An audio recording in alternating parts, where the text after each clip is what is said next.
So yeah, Yaftik is definitely where my heart lies in the comics. Yeah, if you want to get into voiceover, you got to do it because you love it. You can't do it because you want to be rich and famous, especially because you're legit doing a job that people don't know your face. You know, in my comic, there's a number of sentient computers and video game consoles that have happened over the years. I should have a film. I thought it was going to be the end of this year, but I think it's going to be next year. There should be a film called Badness coming. I think we're up to 6 Star Wars children's books now that I've illustrated. I'm here! I'm here.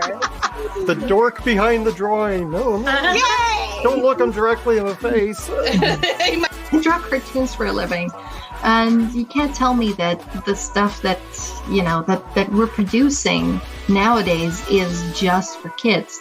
Kevin and Kel is now the longest running webcomic. I started in September 1995, and it's never missed a day since. When I announced that I was voicing for Inuyasha's daughter, everyone was like, what? Like, that was all well and good until, I was giving Phil a ride one day and he said, so how's your boyfriend? And I said, well, we're breaking up. And Phil said, oh, really?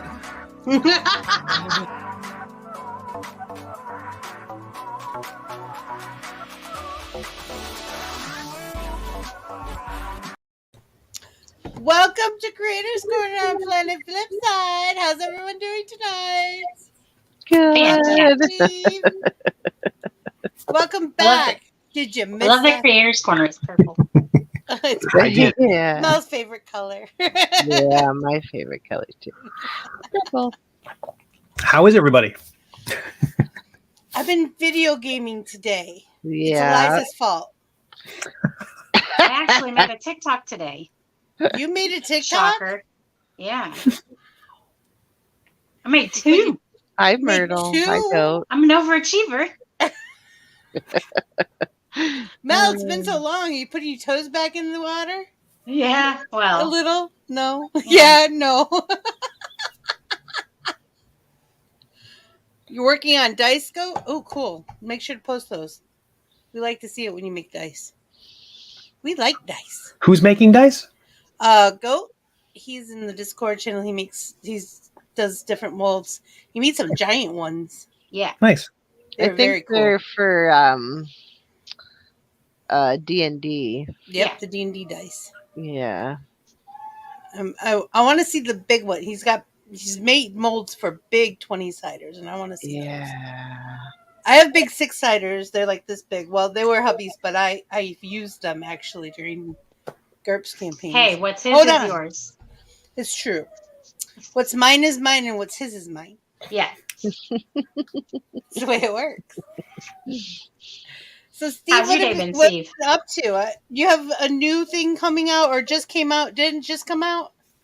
I got the webcomic, and that's episode 286 I was just just came gonna out. say we're getting closer to 300. I knew that. Yeah, it doesn't feel like it's getting closer, but it's getting closer. It's as we're wrapping up this last big story arc. It's not the last story arc. I keep saying that, and it's like I'm not. I was just gonna say, don't say that. My heart stopped. The latest. It's just, the latest. It's just that there's sort of a culmination of a big plot line that's been going on for a while, and I've been stressing out over it and pulling on my ears, basically all stressed about it.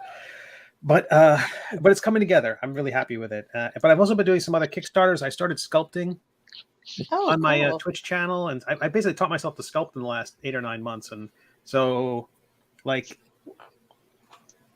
I could show you one of these. Yeah. I can control. Let me see. I can control. Oh, wow. That is cool. My camera. That is so cool. He's so Focus. cute. Look at him. Nice. Look at that detail. Dang. I went right by it. What are you working There on? it is. Look at that. That's Quinn. Oh my goodness. I'm working in Nomad Sculpt on an iPad. So it's all sculpted on an very cool. iPad. And here's another one. Oh, favorite. So all those little details and everything. So I did a Kickstarter to make these. So the company is a company called Trenchworks that does casting, like real serious casting. And they're we did a Kickstarter to make those. Oh, So- awesome. And that's led into my current Kickstarter, which is a 5e supplement. I'm doing a subclass based on my comic. So I want there to be, cool. I want there to be like a source book, set in my Yeah. world. But so I'm dipping my toes in that Oh. pool by let's start with a That's awesome. subclass based on the drunk wizard. And so, And now- who's this for? for just via Kickstarter. So it's for 5th edition of D&D. D&D? So Okay. anyone who's playing D&D can add a drunken wizard. Can play a drunken wizard. Oh, Yeah. We like That's D&D here cool. on the channel. I've And- never and the played Kickstarter's it, but going I really. want to. I'm sorry. I've never played D&D, but I want to. I think you would really get into it. I think Eliza. we should start a Saturday. I Yeah. was thinking about starting a Saturday game I want to. after Coffee House. It'd be great. I remember I was watching the previous one. I Yeah? enjoyed it. Yeah. Yeah, we Oh. like D&D. We also got we also do GURPS. Nice. Yeah. A We particular just got- genre of GURPS? We like mixing genres because we're crazy people. Sure. But sure. we just got in the Girl Genius edition. Nice. That was the last one we got. But we have this whole wall behind me is actually a huge metal shelf that they use in Sam's Club, the big ones they use in Sam's Club, and that's all gaming books. That's fantastic. It's Steve Jackson's GURPS, Dungeons and Dragons. I think we have all but the latest one. The latest Spelljammer or whatever. Yeah.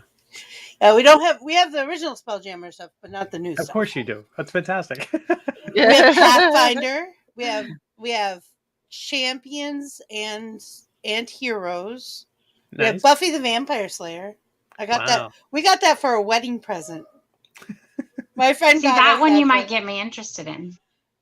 It's a terrible. Whoever set it up, it's terrible. I don't even Darn remember. it. It was some no name I had never heard of, and I used to be a beta tester for White Wolf. Really? That's way back when. I'm old. Way back That's when. awesome. It was fun. Gangrel were my So babies. who would be who's your main character in D&D? Steve. Mine? No, Steve. Oh, Steve's. I play a bard right now, a half elf bard, and it's at level 13. He's multi-classing a little bit, like one level dip into sorcerer. Bards don't hit anybody. We don't get to roll dice very often. So I dipped into sorcerer mostly so I could roll dice. But I want to roll the dice. I want to hit something, and that was kind of. I got back into it during the pandemic because not going anywhere. A friend of mine, Right, back within college, he said, "Hey, let's play online," and so we started doing the virtual tabletops, and got me back into 5e, and that's why I'm doing this. It's why I even feel remotely qualified to do a version of my characters. But I've been doing the graphic novel, the story, for so long that I'm starting to play D&D, and I'm like, okay, how do I make it? How do I justify, the way my character, the way my world is? And when my story started, they said, "Oh, is there going to be a D&D book for this?" I'm like, "No, this isn't D&D. This is a fantasy story. It's not D&D." And then I start playing D&D. I'm like, "Oh, I want this to be D&D." I want this to be D&D. So much. The thing is, it's so much can translate into the different role playing genres. It just depends on how many dice you want to throw, what kind of math you want to do. Right. It's Goat really what it said comes he would down be to. happy to make you a set of dice. I'll be right back. I'm going to fix my audio. Oh, okay. And there's the wasn't that bad with this the Intoximan. It's called the Intoximancy. The book. It's on Kickstarter now. Intoximancy. It's going great. So if you go to intoximancy.com or if you go to Kickstarter and just check out Intoximancy, it's a 5e supplement. I think it's $5 for the PDF. Oh, cool. I'll check that out. And I made a mini for it because I'm sculpting, and it's going to be fun. And there's also, so it's like all this stuff about having a boozy wizard. And then I also made a page which is if you prefer pipeweed to alcohol, there's a variant page for that. I'm going to argue that Gandalf was an intoximancer. That he was. Oh, I definitely. Yeah. Definitely. I've read the books. So this is how you can play Gandalf. Started talking about your new project without me. Only for a moment. I know the name. For a moment. I recognize it. And you just said. Yeah, it's and you knew Gandalf, right? Yeah. See, that hurt. That hurt a lot. Right in the feel. It was very patronizing. The feeling. That one little feeling that I That had. one little feeling. It's not heartburn this time. It's that one little feeling. Love you. Crack me up. You know who Gandalf is. That. Sometimes she makes fun of me because when we do trivia, the Star Wars questions come up. They're like, just ask Fixie. I don't know. You know far more than I do, that's for sure. It was a crazy time. It's the first movie I ever saw. Really? 1977. I went to the movie theater for the first time. Wow, that's great. It was my dad took me to see Star Wars. How can I not love it? That's a good first movie. I have no idea what my first movie was. Oh yeah, I'll never forget it. That was my first movie. And then I went and saw Pinocchio, which was not as good as Star Wars. They're making a live action one though with Tom Hanks as Geppetto. That looks good. I just saw the. There's the also a preview for Tim that. Burton one. No, wait, I take it back. Is it Del Toro? I forget who's making it. I think it was one that's going to be like it's more that claymation stop motion style, and it looks awesome. It's so there's 2 Pinocchio movies in the works, and there's I want to. Is it Del Toro? It might be Del Toro. I'm sorry.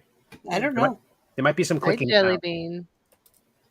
Oh, if there's clicking, it might be me. I was pulling a piece of plastic. Oh no, that's going to be me as I type it. Benicio del Toro?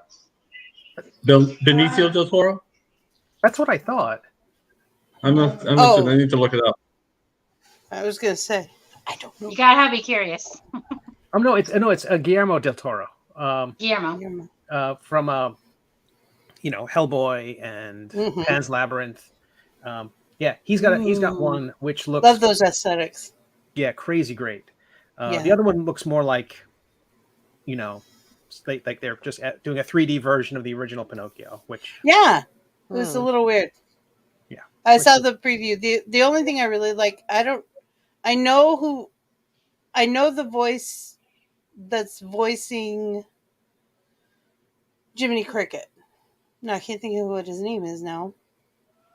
But when he spoke, I'm like, oh, he sounds more like Jiminy Cricket than I thought he did.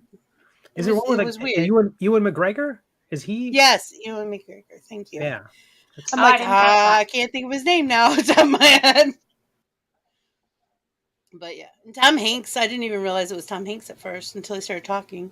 I recognized Tom Hanks. I didn't recognize Ewan McGregor, but I guess I didn't pay as close of attention. I think it's all voice. Yeah, I think Tom Hanks is in the Disney one, and I think Ewan McGregor is in the Del Toro one.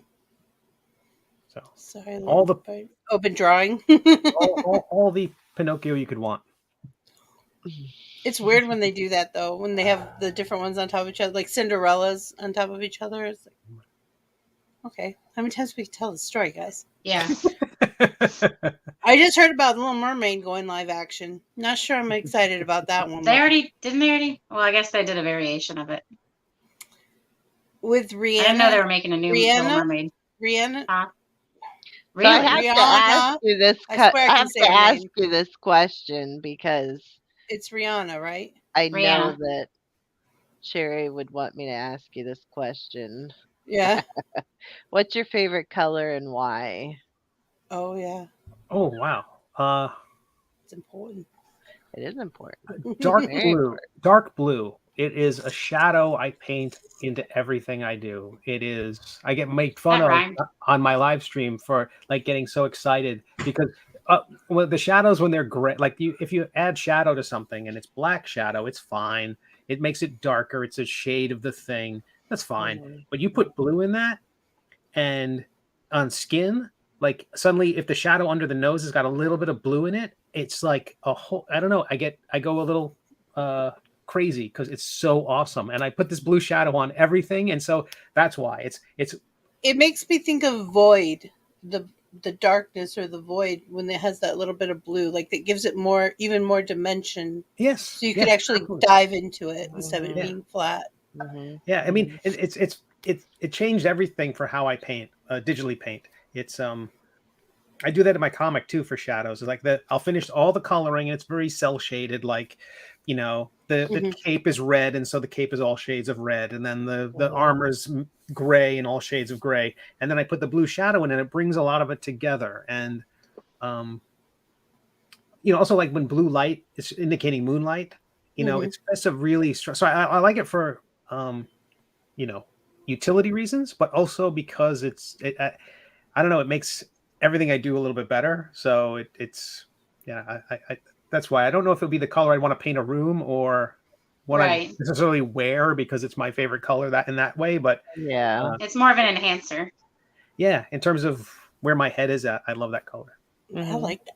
That was a great answer. Yeah. I love using cool colors for shadows. Absolutely. Jelly bean. Cool. Jelly bean. Vix, Cherry was part of our last interview with Steve, actually, and immediately ran out and bought the book. I think actually she bought it while we were still doing that. Like, I was just going to say, we weren't even off the table. She was buying it while we were talking. She was like, oh, no, there we go. And it came in. She was so excited. She held it up. She's like, if folks don't know my comic, it's called The Middle Age. It's totally free to read online at middleagecomic.com. It's on Webtoons and Tapas and Go Comics. For all I know, there's links in the doobly-doo. But there's a print version that's available from my website in hardcover, and also Amazon has softcover versions. So if you wanted free shipping, or if you're in another country, it's definitely the cheaper way to get a copy. If you're in another country. Well, if you're not, Amazon will still get it there. They're magic. Yeah, and they'll still do. They did, because that's where Cherry bought it from, and I remember giving her a hard time because he said he would have signed it if he bought it from her website, and I was like, Cherry, and she was like, oh, but she'd already done it. So I'll have to. She'll have to stop at one of the conventions I do or something like that, and I'll happily sign it. Oh, what's she's the not hardest thing you've ever had to draw? Oops, we talked over each other. Yeah. We lost Cherry on the 3rd of July. Yeah, Cherry passed away. What? Yeah, she had cancer. She went in, and 3 days later, it was pretty much 3 days later. We lost her. Oh no! Yeah, it was out of nowhere. She was 42, wasn't she? That's right. Yeah. Okay. Yeah. Which was her life's dream, to reach 42. So yeah, that was like her goal. Fuck jelly bean. Fuck cancer. Yeah. Yeah. Seriously. But we had it was a crazy week here on the channel. 42 was it for Douglas Adams that she wanted 42? Yes. That was one of the reasons. The answer to life, the universe, and everything. Oh, it's heartbreaking. I'm so sorry. Thank you. But we still love her, and we still talk about her all the time. We still talk about her all the time. Yeah, we do. Mel, Eliza, you guys remember when we hit 500 subscribers? She screamed when we hit 500 subscribers. She actually screamed. So excited. Yeah. That's wonderful. So sorry, Eliza. Back to your question. Real quick. Fun fact, my high school's name is D.H. Conley. It's spelled the same, so it got my attention. That's what she said. It's spelled the same, so it got my attention. Now, so we're clear, she's not still in high school. No, she's not. He's got little ones who aren't about to be. Sometimes they open my mouth and Cherry falls out. Me too. Oops. Who'd have thunk? Now, what were you asking, Eliza? I'm sorry. Do you remember? What did I say? Oh, she asked what was the most challenging thing you ever had to draw or ever drew. Challenging. I give up quickly, so I don't know about. You give up quickly. Oh no! In as much as if I'm beating usually I have my own self-imposed deadlines, and I want to. I always say it's better to be done than perfect. And I have to beat that into myself, because otherwise I'll just noodle the thing forever. Because as a self-publisher, as an independent publisher, there's really nobody cracking the whip to tell me to get it done, except me wanting to satisfy my Patreon supporters and get the next episode out. Because the more episodes I have, the more books I have. And the more books I have, I can not ever get a real job. And so if I find myself having real trouble drawing something, I will figure out a way to simplify it, or I'll dodge it. I'll try to draw the thing. So in the course of this story, what I've learned how to draw is the baby dragons. I did not know how to draw them. I didn't know they were going to be a big part of the story. That just kind of happened, and Yeah. part of the inspiration big part was of the story. my little kittens. You know, I started drawing them, and the cats with their pointy ears. Suddenly, those became horns, and I had a few stock poses for how to draw them. And if I ever had to draw them in any one of these other than these 3 poses, I'd like, nope. Let's move the camera. Let's move the things. Let me draw them in one of the. It's sort of like the way Homer Simpson is drawn, and like, until they were action figures and sculptures of him, you could see that sometimes it'd be this animation frozen where the in-betweener didn't know how to draw it, and he just looked crazy weird.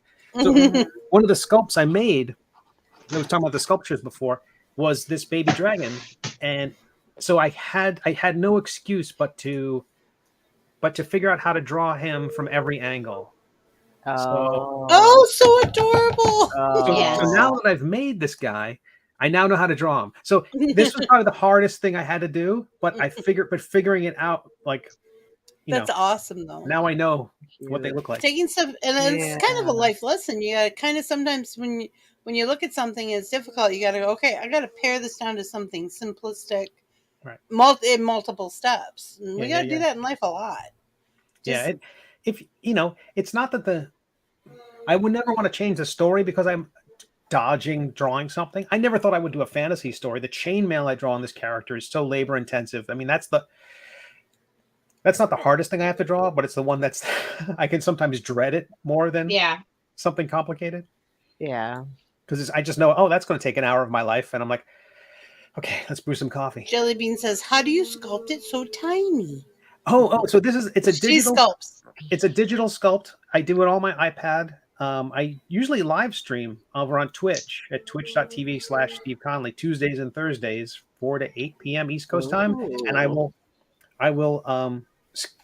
model this stuff on my iPad, and I create them all to the standard of the 1-inch base, which is the size of a tabletop Dungeons and Dragons mini, right? So I start with the base, and now that I know that, I scale it to that. So if someone puts it on the table, she says, "Oh, cheater!" She just did a dragon. She just did a dragon with like digital's a big old. Yeah, I have one. The program has 1,000 levels of undo. Believe me, I'm a big old cheater. Her husband Goat is like, I'm gonna go check that out.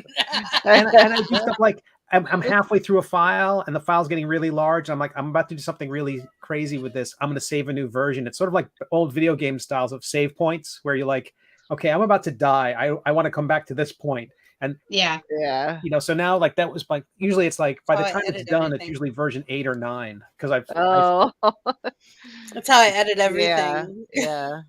It's like, if I don't stop here, I'm going to lose an audio. I'm going to lose a video. I'm going to lose something at this point. Yeah, Goat is learning how to digitally sculpt. And I can't say enough good things about Nomad Sculpt. Again, I never sculpted until January of this year, and I basically learned on the stream. As a cartoonist, I feel like I had a head start because I know I draw hands, and people are normally like, I don't want to draw a hand. One of my not favorite basic drawing class. I can paint. They said I need 6 hands. I don't do hands. 3 eyeballs, 7 feet, and something else. And I'm like, you can't be serious. But Nomad Sculpt is $15 on the iPad and Android devices, and no monthly fee. If there had been a monthly fee, I never would have learned how to sculpt. I'm such a cheap student. Oh yeah, I may have. I'm like $15. I'll give it a try. Yeah, I do love that painting, that kind of Bob Ross looking. She did that. Beautiful, I beautiful. That. Yeah. That's Eliza's. She did it. I love those mountains. Thank you. She makes happy mistakes. Yeah. happy little accidents. Happy little accidents. The birds. What you don't know is that's where she hides the bodies.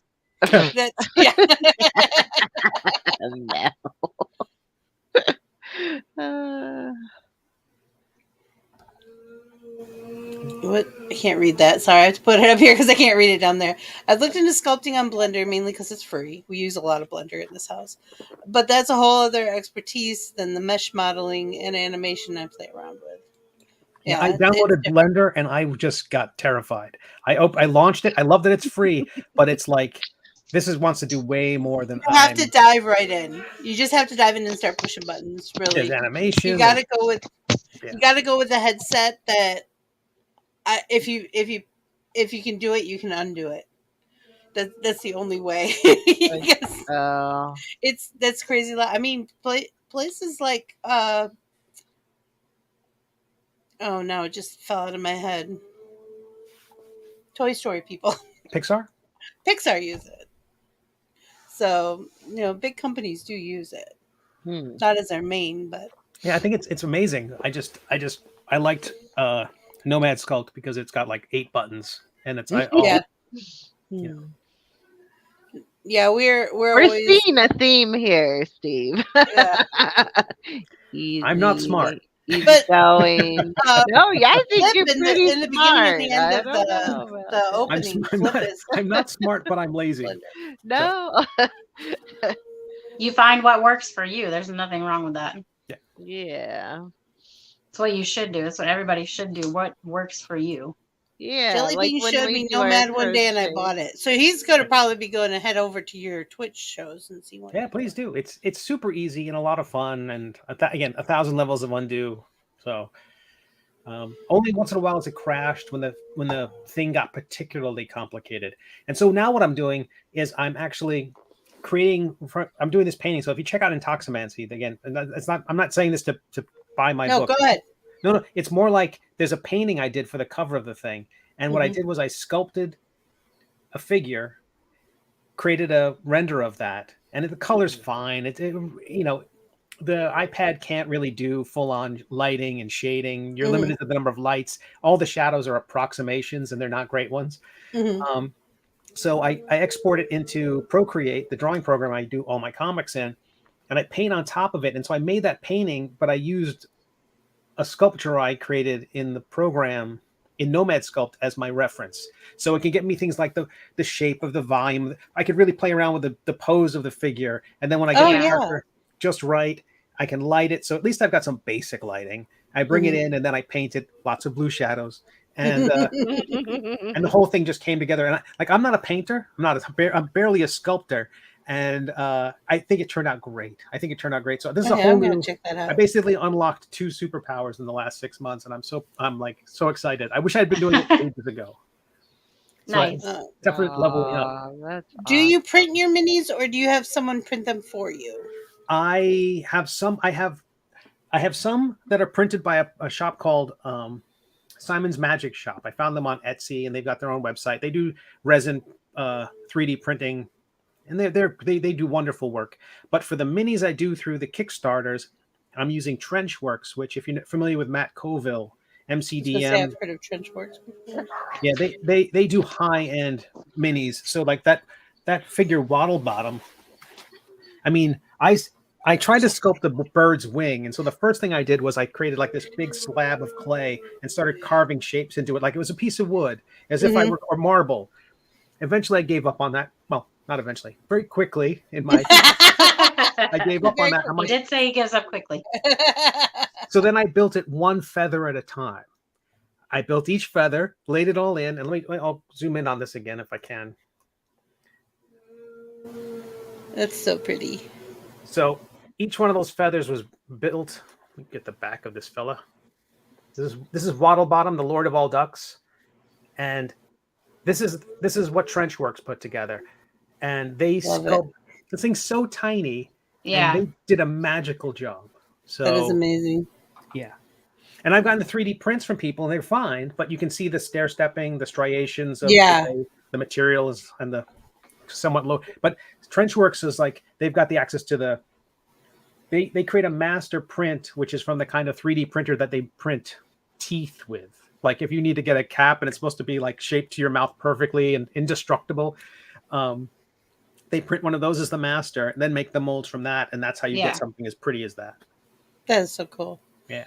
Hubby says, there are a lot of YouTube tutorials for Blender. Decide what you want to do with it and then search. It becomes pretty intuitive rather quickly.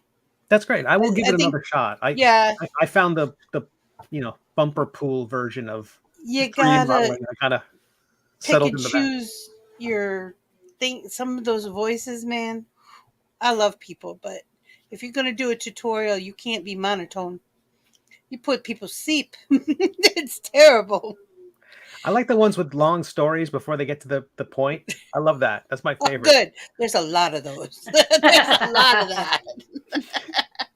Jellybean uses Procreate for all her drawings. Nice. Jellybean just did a drawing for Homespun Magic, which I love, and is now the opening for that. That's lovely. What did Vixie? I saw Vixie. I'm trying to get Vixie into the video editor. I have my favorite video editor that I've been using forever, and it's on my phone, and it doesn't work on anything but my phone. I wish it worked on something besides my phone. On your phone? I do all my video editing on my phone. Fantastic. And I love it, and I know how to make it work. That's fantastic. And I know how to build like green screens for it, my own green screens and stuff like that. I can do all that, and I know how to do that. And he's like, can you imagine what you could do if you were using Blender? Then I'd have to learn a new program. That's great. Jellybean says she's a rage quitter. When she's drawing, she's a rage quitter. No, she called Steve a rage quitter. She said, I'm a rage quitter too. That means she's calling him a rage quitter. Yeah, this is true. Yeah, it's not. I don't get angry. She doesn't trust the process. I just like, move on. You know what? No, I love starting things over. If it fails halfway through, if the thing crashes, I love it. I love it because it's a little bit like I've lost the last half hour of my life. But when you do it again, or last hour of my life, but when you do it again, it's better and faster. Every single time. And you so learn from it. Yeah, because all the stuff you got to figure out along the way, the last hour, unless it's the chainmail. If it's a chainmail pattern, I want those minutes back of my life. But that's the truth. Something truly, something you had to learn, something you had to be creative along the way. Second chances are so rare and they're awesome. And so, yeah, it's great. It's great. I don't rage quit so much as I go like, this isn't going to work. I got a deadline. I got 500 other things I got to do. Let me solve this in some simple way. Like silhouettes is a classic cartooning easy way out, where one panel is just a silhouette of the figures talking. Right. So you don't have to. There's no rendering. You still have to create really clear body language so people know who the heck is talking. Far less detail, though. Yeah. And if I'm rambling, just cut my mic. I'm enjoying listening. I was just gonna say, but Mel might bite my fingers off if I do it. So what are all those little figurines back there behind you? What are all those little? All sorts of weird tchotchkes. The only thing, basically stuff I haven't eBayed yet, like a reasonable person should have. Oh, okay. I don't trust eBay. I'm either not going to get what I want, or I'm going to get the wrong thing. If it means something to you, you keep it. So this is like Weta Workshop, like Radagast. I love that. Mini epics. I love these sculptures, and they're really inspirational for what I do. And then beautiful. Like other stuff like John Oliver from Community, the Abed's Uncontrollable Christmas. They made these minis. That is so cute. So all sorts of weird things like that. Iron Giant, incredible stuff, all sorts of stuff. A mishmash. Yeah. Mishmash. There's no theme to it except I don't hate it. There you go. There. That's the most important part. There's a Wallace and Gromit. There's a Gamera. All sorts of stuff. eBay's turning into Wish. I've never trusted eBay. I'm not an eBay person. I've always been like, people have gotten me stuff off of eBay, and I'm like, why? Thank you. I'm amazed that it worked. I once bought a car off of eBay. Wow. I've had luck selling stuff, like getting rid of things like too much clutter, and I'll like, okay, let's put on eBay. Yeah, I use Macari. Or I just, throw it away. I throw stuff away. It's terrible. So do you have a lot of projects that you're looking towards in the future? Yeah, well, like big projects. Yeah, well, I'm primarily working on the Middle Age, and then when I get to around episode, I think it'll be like 310, 315, then I'm going to have a big Kickstarter for Volume 3. That's usually the big Kickstarter I do, is like Volume 1, 2. That's 1 and 2 were huge, and so, huge for me. And then when I do 3, that's going to be, I think it's going to be the largest one I've done, because for people who are new to the project, they'll probably pick up all 3 books, and so it'll be real easy to hit $100. So the campaign might make a lot of money, a lot more money than I would have otherwise. I mean, I guess it's one of the benefits of having a library of content that you've created. Right.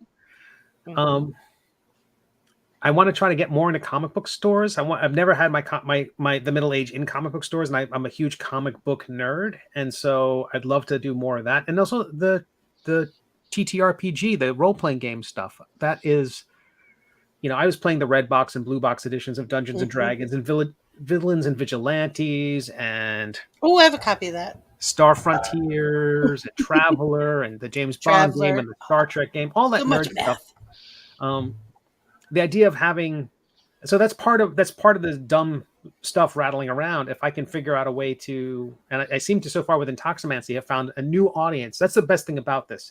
A lot of my previous Kickstarters are for my existing readership. And so I tell them about it. Hey, let's come on, and then they're all on board and they're lovely. And I bless them. This role-playing game thing, these are all new people. And so what I've done is that's awesome. I've made it so that anyone who backs it is going to get a PDF of the book of the Middle Age Volume 1. So I'm hoping that those people will become readers of the comic. That would be the greatest thing if I can get, because building your audience is so difficult. Oh my God, we know. Social media is like fighting us at every turn, and social media is a bitch. You post that you work all day on a painting, and you post it, and it gets 3 likes, and you take one quick snapshot of your cat, and it gets 500. Yeah. I'm like, okay, I give up. Everybody wants to see my sandwich. What's that?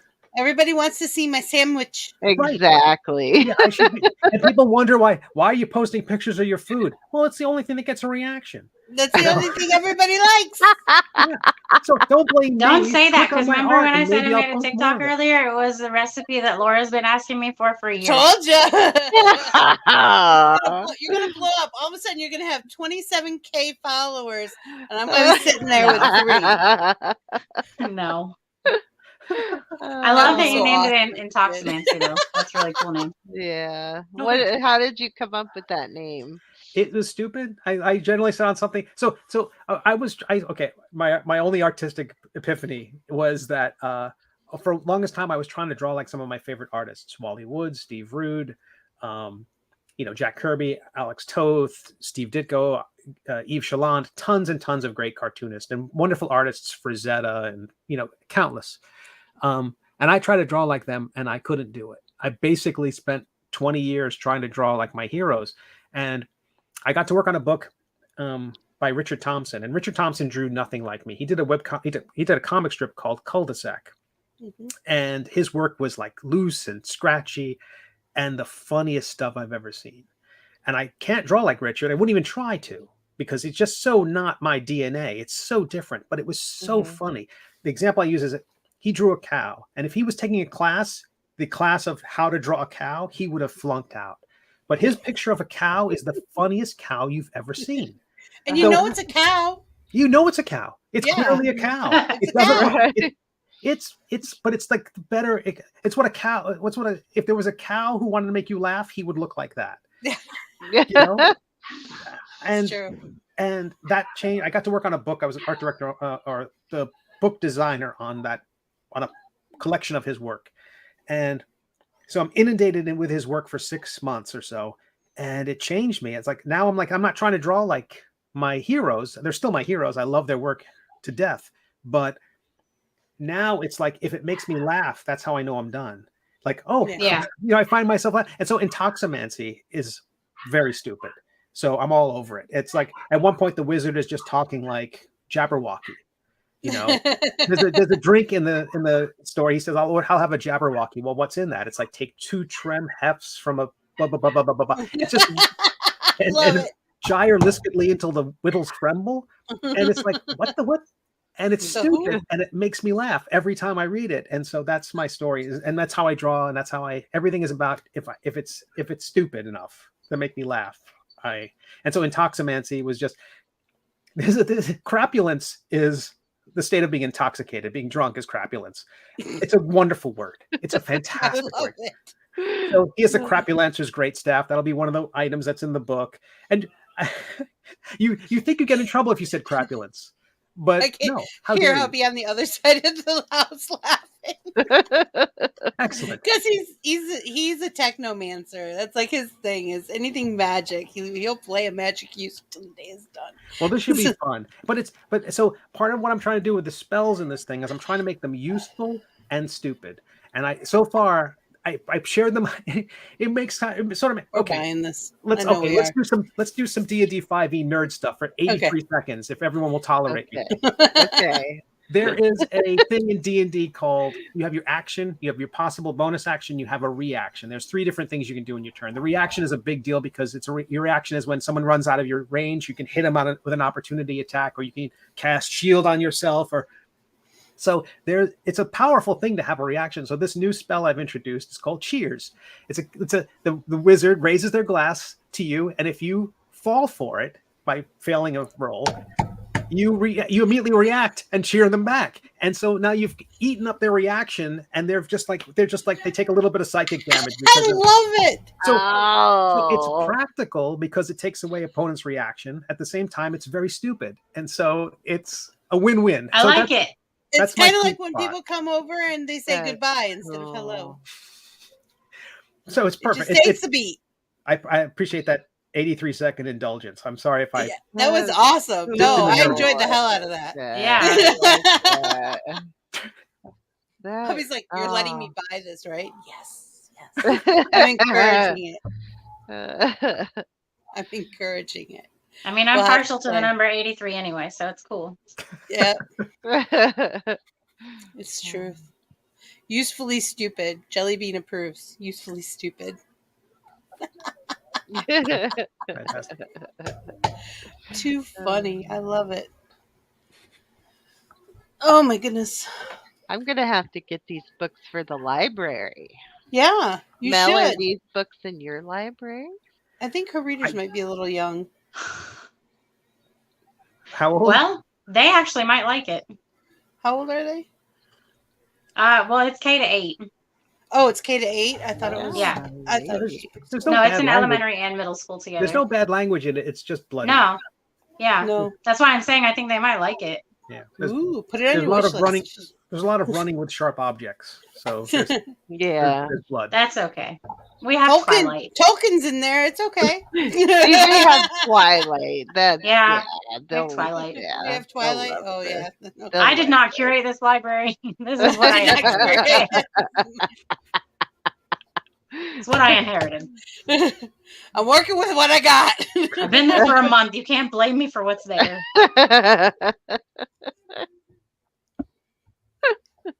I love it. Funny.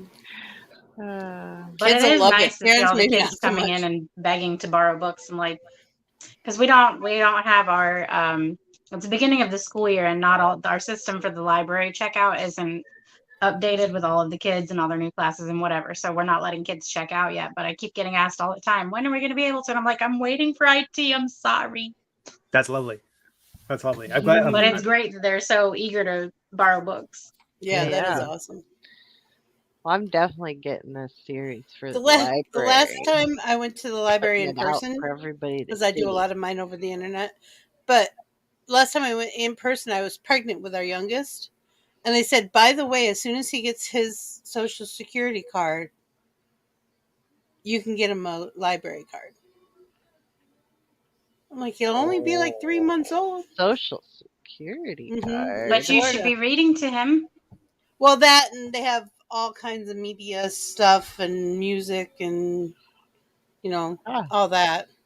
All that. All right, what did hubby say? Like how someone described how TARDIS from Doctor Who worked.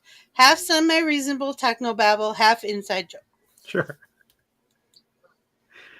Technobabble, Well, blah, Jelly blah, Bean- blah, blah, blah. There are also a few Stranger Things books. I did have to remove one because there was a lot of foul language in it, but the other ones don't have it, so I left those. I had to But remove one. The library has Stranger Things books. I don't think they're going to come. Trust me. Read his comic.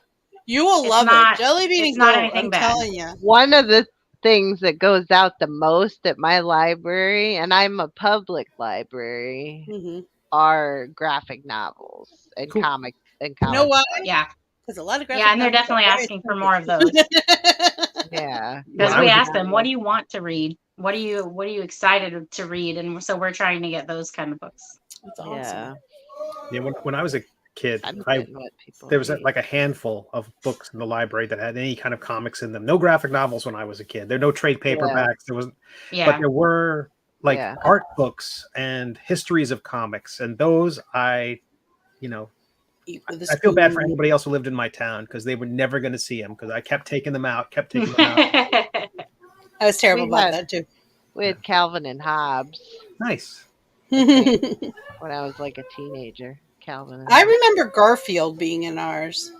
Yeah. I don't remember checking out, but I do remember Garfield being in ours because I think somebody. The kids section had Peanuts and stuff like that, but it was like I wanted to see the, Rogers and Flash Gordon and. Well, and when I'm older, so back when D&D was, the devil worship stuff, it was hidden in the back room at the comic book stores.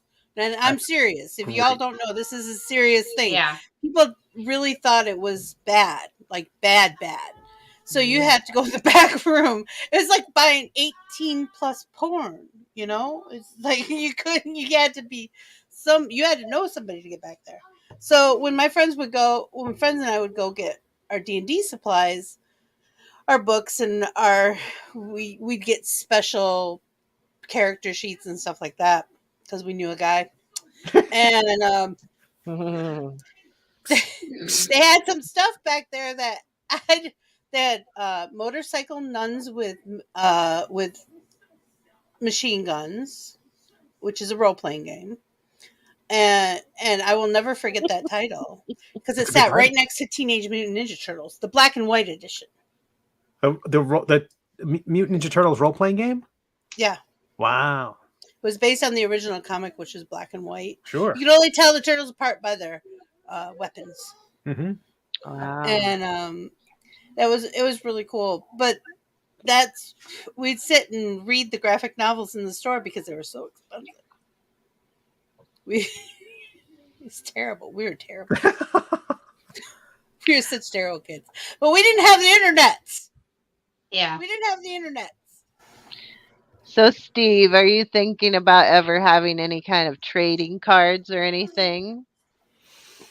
Not trading cards, but there will be stat cards for the characters that are part of the last Kickstarter I did. So when people get the minis, when they get the mini, it'll include a little card with it that's baseball card size. So it's hard to fit stats onto a tiny baseball card without being Magic the Gathering, microfiche. Right. Like you need a jewelry loop to be able to read the small print on Yeah, yeah. So I try to keep everything above 8 point at least, so people can still read. Thank you. Some of us Yeah. can't see. Yeah, I'm like, look, I have like 2 pairs of different glasses, and I'm like, I work on an iPad so I can pinch and zoom so I can see things, so I can not have to.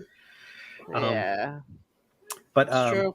So not cards in any other way other than that. I mean, I like to see that each one of the characters would eventually have those things, and maybe make spell cards and stuff like that. But I don't. Mm-hmm. That would be cool. Yeah, Yeah. stuff like that. So people can cast the cheers spell or all the stupid. You could always consider doing, a standard deck of cards. Like playing cards with just a different background. Yeah, and just have characters coming out behind the hearts or having it very stylized, and then having your ace, king, queen, jack be different characters. That's a great idea. That would be fun. I would enjoy that. Yeah. I love playing cards, though. They're my thing. Hint, hint. No. Wink, wink. Not just as good as a wink to a blind man, My favorite feature of graphic art, Zoom. Eliza thinks I'm hilarious.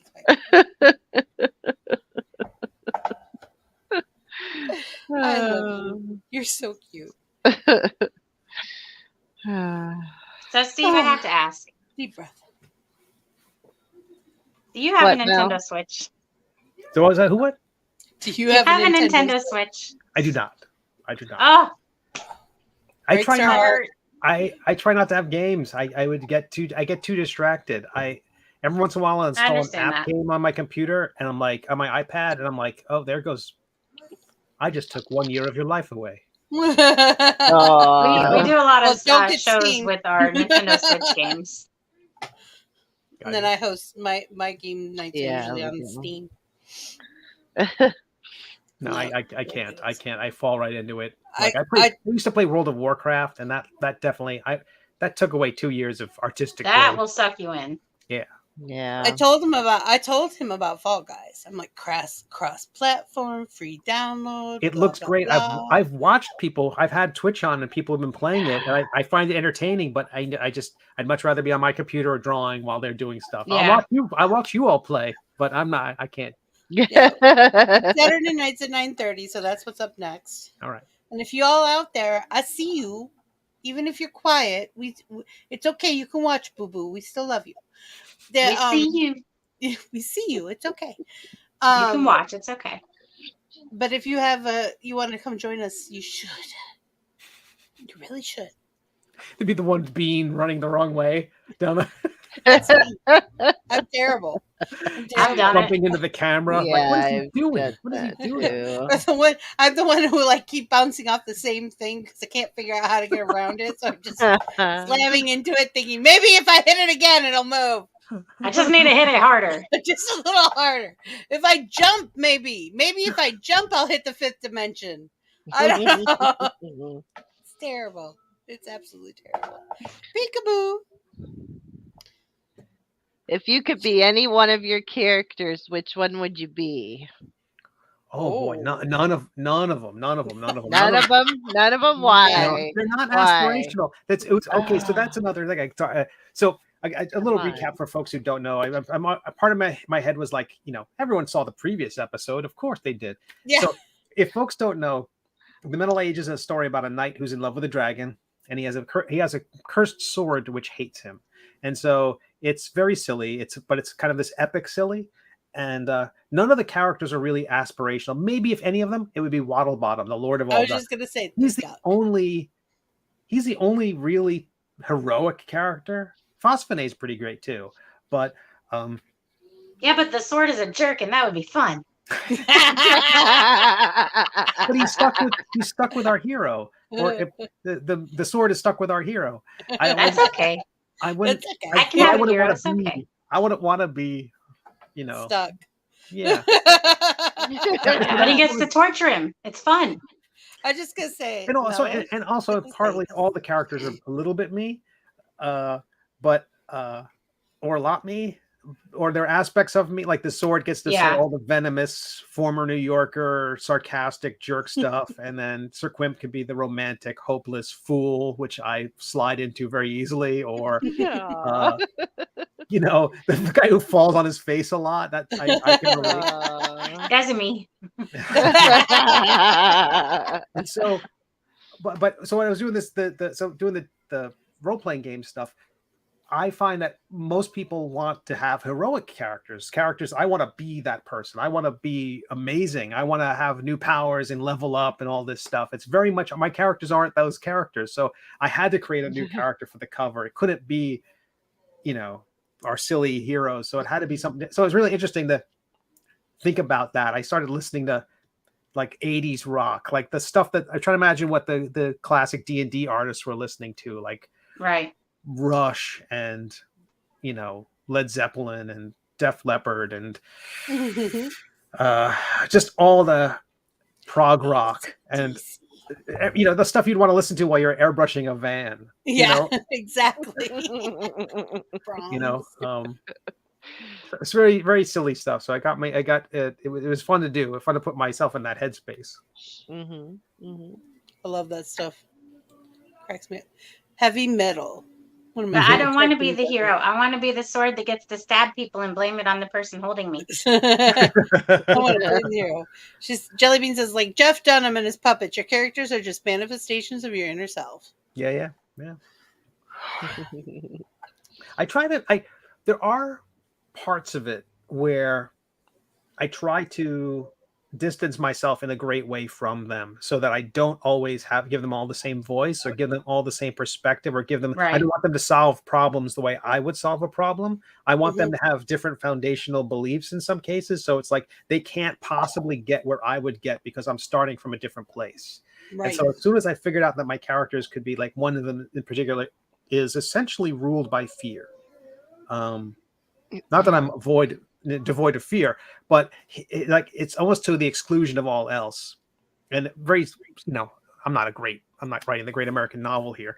But if that shortcut for the character in my head gives me the ability to make that character make choices that I wouldn't make. And I find that makes them, that gives them a different flavor. And I found that to be super helpful. It's easy with some of these other characters like Melvin the Magnificent, who's the Intoximancer, who, he's always cryptic. He's always on another page from every other character. He's kind of with you, but he's also like a few pages ahead and a few pages behind at the same time. Yeah. So he's fun, but it's he's sort of like also like Doctor Who can talk. Oh, he'll say something about what's going to happen, and everyone else is like, "What is he talking about? What's he doing? What's happening?" Oh yeah, that hasn't happened yet. That's the author cheating a little bit. Like, well, of course I know where it's going. I wrote the thing. I think that's an amazing skill to have, and I've always thought that about authors when they're crafting these stories and all these different characters, and they are able to have all these different perspectives and different outcomes depending on the character. Because I just don't think that I could write all these characters that are so different and come up with how that person would react in that situation. I don't think I have that kind of perspective to be able to do that. Huh.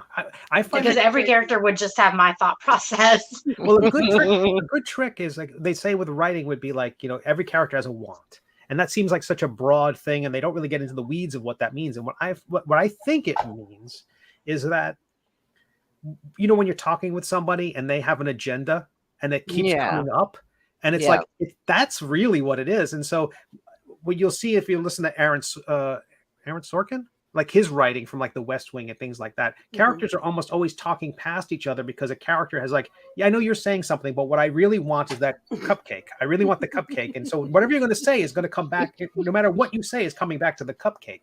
And so as long as the characters, as you're a writer, you want to advance the plot. So you want to put plot in their mouths.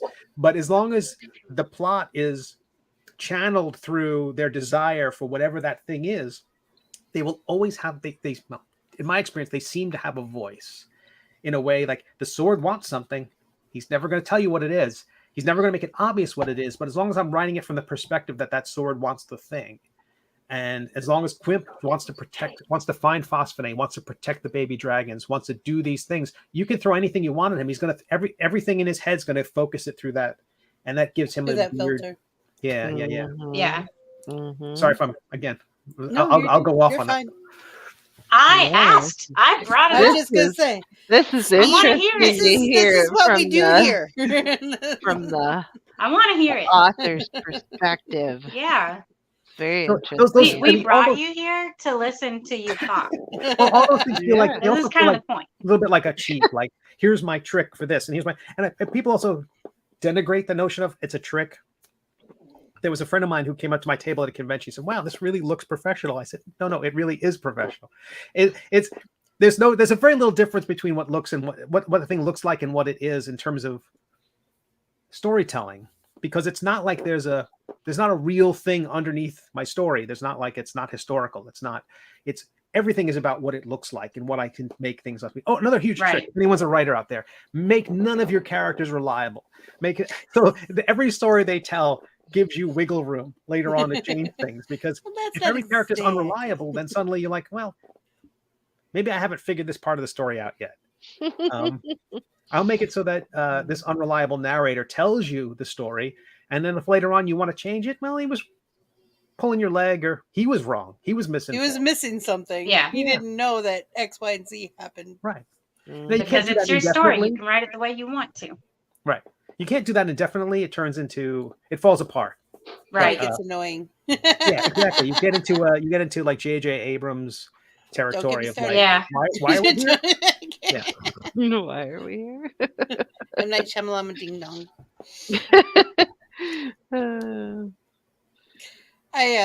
The thing about their different wants and stuff like that, what really drives me crazy is when they introduce stuff into stories, when writers introduce stuff into stories that don't have anything to do with the story and are never brought up again. That will eat me. Buckaroo Banzai, there's a watermelon. And I still don't know what that watermelon is for, and it's still driving me crazy to this day, and it always will. I was going to go to the watermelon. You say something that completely incongruous to the story, it means nothing. Yes. Love it.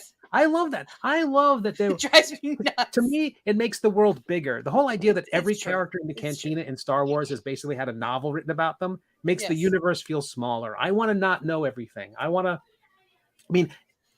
Readers will want to know, but that's okay. That's lovely. That's great. It's like the ideas. I think that if you explain everything, I don't know.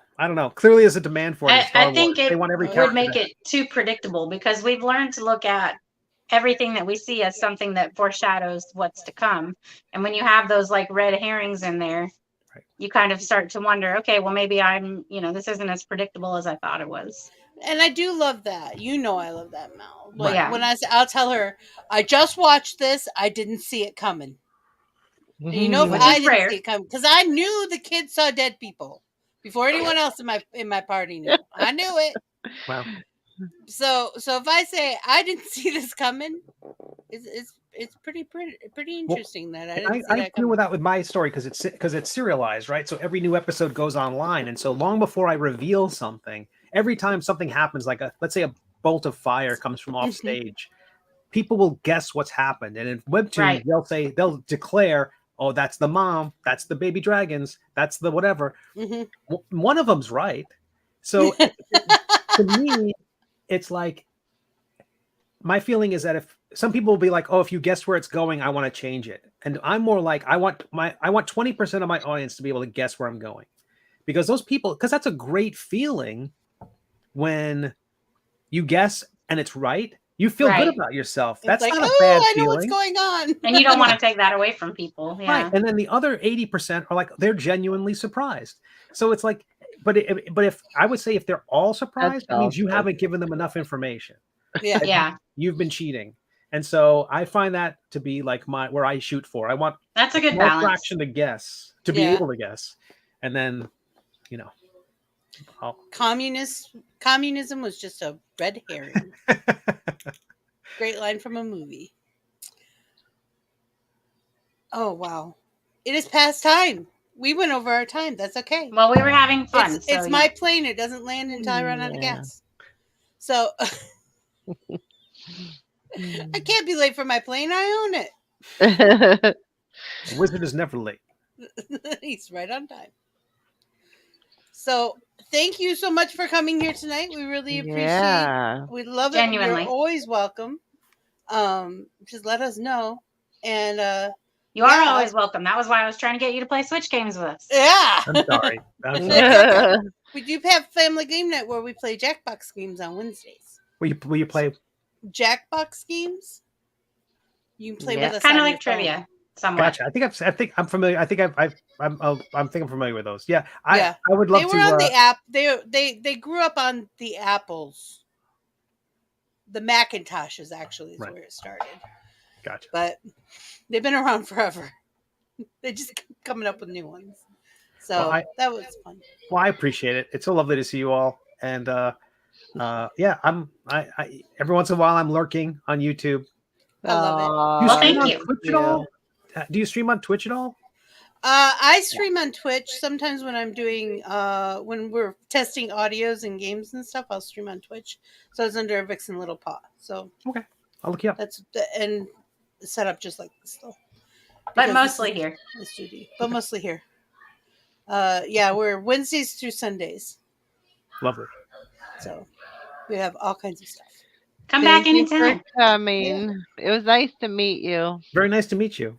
So if people do want to check out my webcomic again, it's middleagecomic.com. It's on Webtoons and Tapas and Go Comics. And if you want to catch my live streams, I'm on Twitch Tuesdays and Thursdays, 4 p.m. to 8 p.m. East Coast time, twitch.tv/Steve Conley. And if you want to check out my current Kickstarter, it's intoximancy.com. Intoximancy. I believe hubby will be adding that to the Discord server today. So Jellybean, you would really like the comic. You should go check it out. Jellybean and Goat, yeah, because we've gamed with you guys, either for reals or watching you. And I mean, she's already been going on about dragons this whole time and saying she wants to pet the baby dragon. So go see it. Yeah, go see it. Okay, guys, I have to prep for the next show. So I love you. Bye. Have a great night. Thank you, Steve. Dreams. Thank you. So great.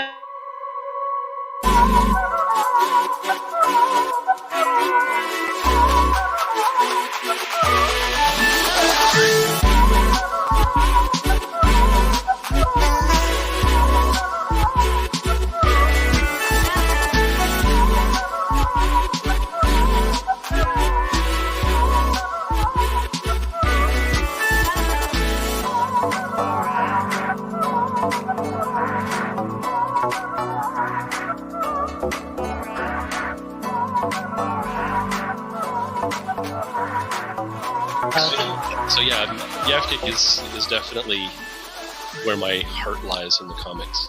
Yeah, if you want to get into voiceover, you got to do it because you love it. You can't do it because you want to be rich and famous, especially because you're legit doing a job that people don't know your face. You know, in my comic, there's a number of sentient computers and video game consoles that have happened over the years.